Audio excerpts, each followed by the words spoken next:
Good morning class 12th। Chapter है आपका नमक और उसकी लेखिका है रजिया सज्जाद जहीर। ये चैप्टर जब हमारे इंडिया और पाकिस्तान दोनों का विभाजन होता है तो उस समय हमारे विभाजन के समय जो स्थिति पैदा होती है तो उस समय नमक के ऊपर पाबंदियां लग चुकी थी, क्योंकि हमेशा लाहौर से ही नमक आया करता था, जो लाहौरी नमक हुआ करता था। लेकिन लाहौरी नमक पर पाबंदी होने के कारण फिर जहाँ जो लोग लाहौर के थे या पाकिस्तान के थे और वे इधर थे इंडिया में डिवाइड के समय आ गए थे, तो उस समय उन लोगों के दिलों की जो स्थिति थी बहुत ही अजीबोगरीब थी। क्योंकि किसी भी व्यक्ति का जहाँ बचपन बीतता है तो उन बचपन की यादों को या बचपन की चीज़ों को हम कभी नहीं भूल पाते हैं। वही स्थिति उस समय भी के जो भी व्यक्ति थे उनके साथ भी ये घटना घटित हो रही थी, क्योंकि वे ना चाह कर भी ये नहीं कह पा रहे थे कि हमारा वतन कौन सा है। वे अपना जीते जी लाहौर को ही वतन मानते रहे, और जो लोग दिल्ली में जन्म हुआ, जिनका इंडिया में या किसी भी स्थान पर जन्म हुआ और वे पाकिस्तान में चले गए, वे हमेशा अपना वतन वहीं उसी स्थान को मानते गए जहां उनका जन्म था, क्योंकि वे नहीं समझ पा रहे थे उस समय। भले ही दीवार या हमारी जो सरहद है उसमें बीच में लग चुकी थी, दीवारें लग चुकी थीं, लेकिन कहीं ना कहीं हमारे दिलों में जो सरहद या दीवारें नहीं लग पाई थी।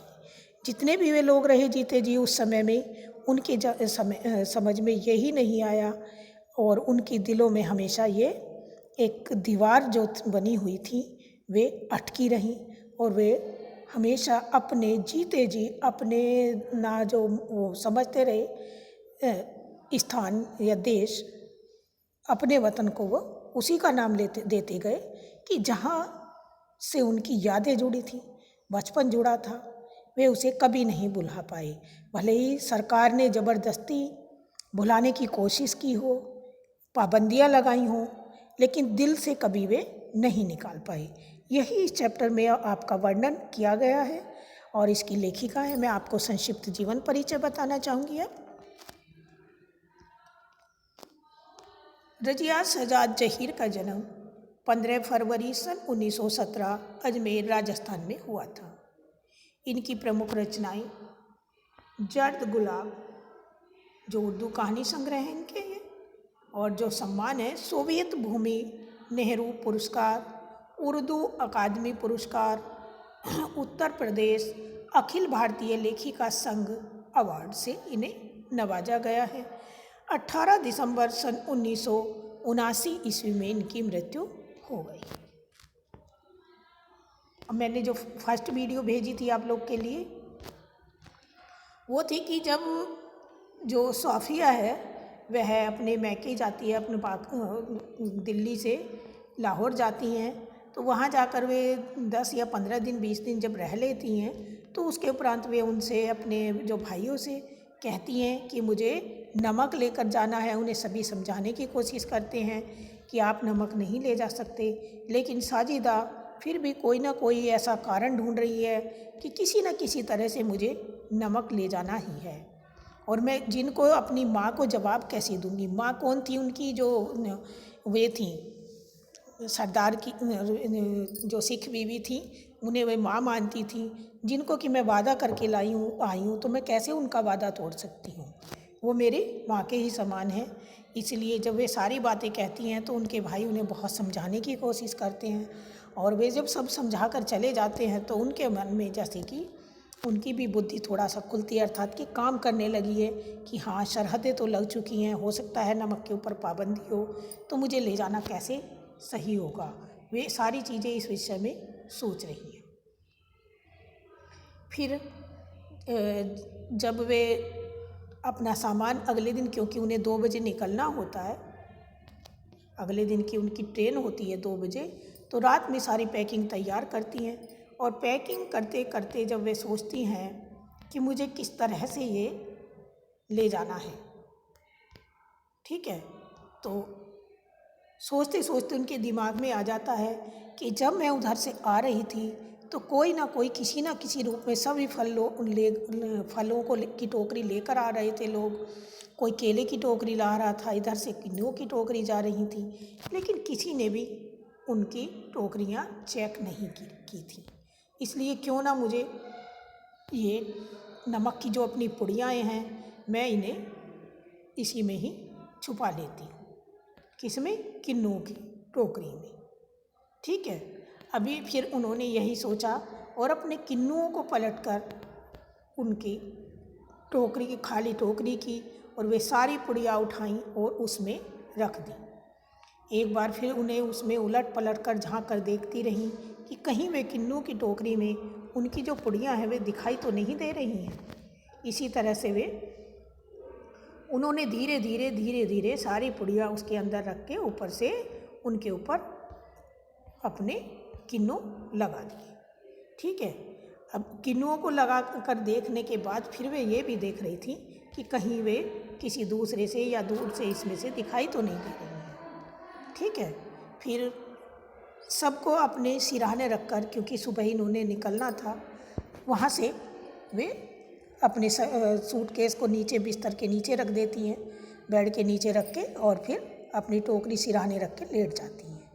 लेकिन उसके उपरांत वे उनके मन में, क्योंकि कोई ना कोई भाव हमेशा चल ही रहा था, भले ही व्यक्ति कितना भी क्यों, भले ही वे सोने के लिए गई, लेकिन कहीं ना कहीं उन्हें चिंता अपने किन्नुओं की ही और उसके अंदर छुपे हुए नमक की हो रही थी, ठीक है। उसके फिर उसने आकर आगे बढ़ी। जैसे ही वे बिस्तर पर लेटकर सोता है इंसान या कुछ भी ऐसा कोई कार्य करता है, तो उसके मन में एक जो धारणा आती रहती है वो हमेशा उसके मन के साथ साथ दिमाग में भी चलती रहती है। ठीक साजिदा के साथ भी वैसा ही हालत हो रही थी। फिर अचानक उनकी आंखें खुल गईं, क्योंकि उनका हाथ किन्नुओं की टोकरी पर जा पड़ा, क्योंकि वे हमें उन्हीं के विषय में सोच रही थी। उसके दोस्त ने कहा था कि यह हिंदुस्तान व पाकिस्तान की एकता का मेवा है। एकता का मेवा कैसे? कि मतलब कि जब हम पाकिस्तान में जो पंजाब के इलाके में किन्नू ज़्यादा पैदा होता है और वहाँ से इन किन्नुओं का भी आना जाना लगा रहता है। फर्स्ट क्लास के वेटिंग रूम में बैठी थी और उनके भाई ने उसे दिल्ली तक के टिकट खरीद कर दे दिए थे। किसको? साजिदा को, सोफिया को। कहा था कि ये मतलब मैंने उसका वहाँ तक का, दिल्ली तक का किराया तुम्हारा ले लिया है, और उसे ट्रेन में बैठा दिया था। जब सामान कस्टम जांच के लिए जाने लगा तो उसने फैसला किया कि मोहब्बत का यह तोहफा वह चोरी से नहीं ले जा सकती, क्योंकि उस टोकरी के अंदर नमक की पुड़ियाँ जो उन्हें छुपाई थी, जब कस्टम की चेकिंग के लिए वह जाने लगा सब सामान, तो उसने सोचा कि मैं जो तोहफा दे रही हूँ अपने किसी को, मैं इसे चोरी चुपके किसी से छुपा कर नहीं ले जाऊँगी, इसलिए मुझे इसके विषय में क्यों ना बता दिया जाए। कौन सोच रही थी ये? सोफिया यही अपने मन में यही सोचते सोचते फिर उसने जल्दी से पुड़िया निकाली और हैंडबैग में रख ली। जब सामान जांच के बाद रेल की तरफ चला तो वह एक कस्टम ऑफिसर की तरफ बढ़ी और आगे बढ़कर वह लंबा पतला खिचड़ी बालों वाला था।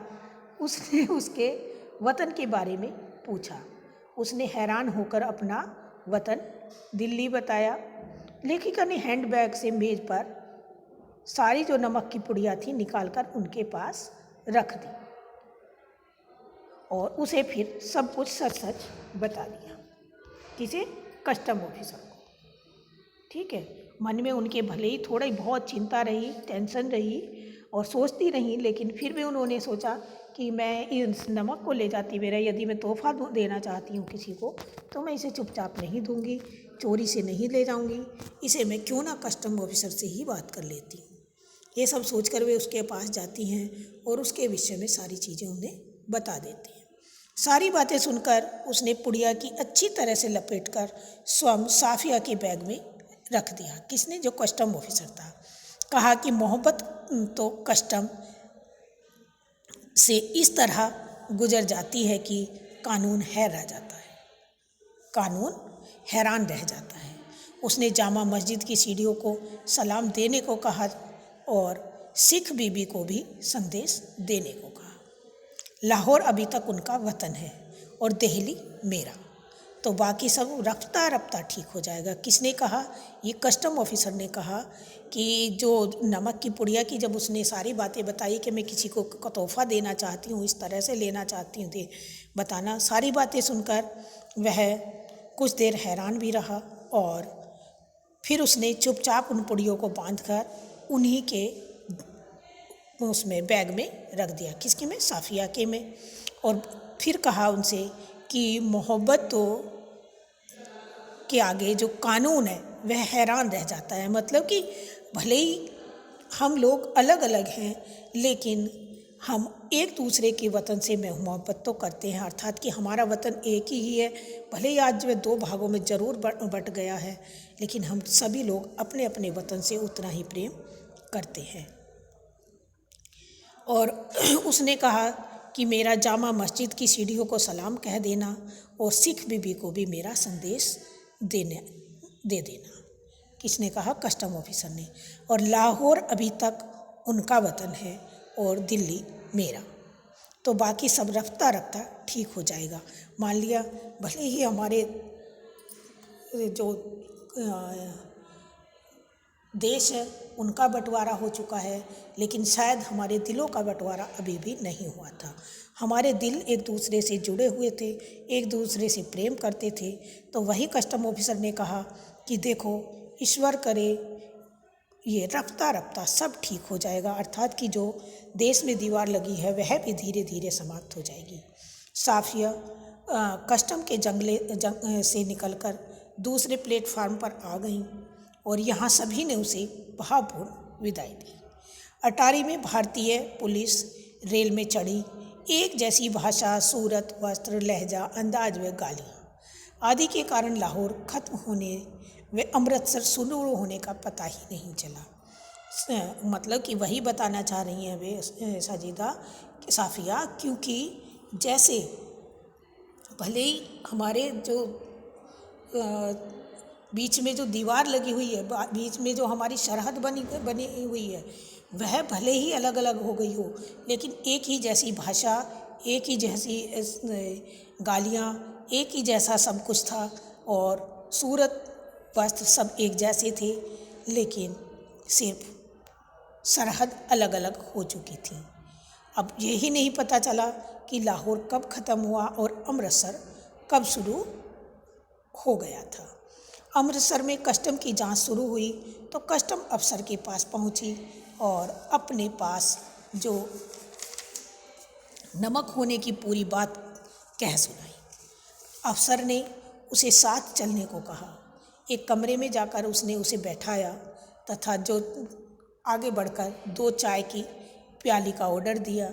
उसने मेज की दराज से एक किताब निकाली जिसमें उसके पहले पन्ने पर लिखा था, शमसुल इस्लाम की तरफ से सुनील दास गुप्ता को प्यार के साथ, ढाका 1946 की जब बंटवारा हुआ उसके तुरंत बाद की बात है कि शमसुल इस्लाम की तरफ से सुनील दास गुप्ता को प्यार के साथ, ढाका 1900।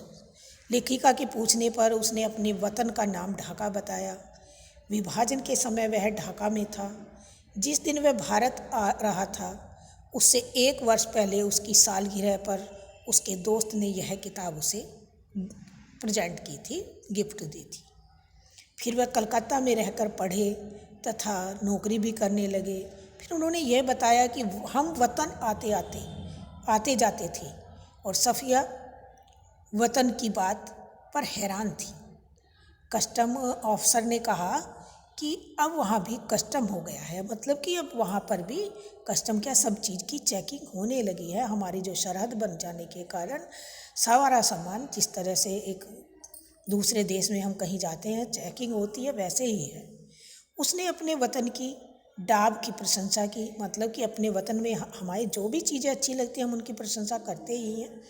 और चलते चलते उसने पुड़िया साफिया के बैग में रख दी और खुद उस बैग को उठाकर आगे आगे चलने लगा। जब साफिया अमृतसर के पुल पर आई तब वे पुल की सबसे निचली सीढ़ी के पास सिर झुकाए चुपचाप खड़े थे और लेखिका यह सोच रही थी कि किसका वतन कहाँ है, वह जो इस कस्टम के इस तरफ है वह या उस तरफ है। मतलब कि वो ये नहीं समझ में आ रहा था कि जो कस्टम के इस तरफ है वह मेरा वतन है या उस तरफ मेरा वतन है, क्योंकि साफिया इतनी उनके प्यार से लबालब हो चुकी थी और सब लोग हैरान थे। जब साफिया अमृतसर के निचली सीढ़ी से उतरी, सिर झुकाया, तो वह भी उनके साथ साथ थे, जैसे कि कोई अपना विदा कर रहा हो, ठीक वैसा ही उनके साथ वे भी कर रहे थे। तो इतना एक दूसरे के दिलों में प्यार मोहब्बत होते हुए भी ये सरहदों की दीवारें हमारे लिए बेमानी हैं और मुश्किल भी हैं। सिर्फ सरहदें हमारे देश में लगी हैं, हमारे बॉर्डर पे लगी हैं, ना कि हमारे दिलों में। आज भी चाहे भले ही हमारा देश कोई सा भी हो, लेकिन हम एक दूसरे से सब जुड़े हुए हैं। थैंक यू, धन्यवाद बेटा।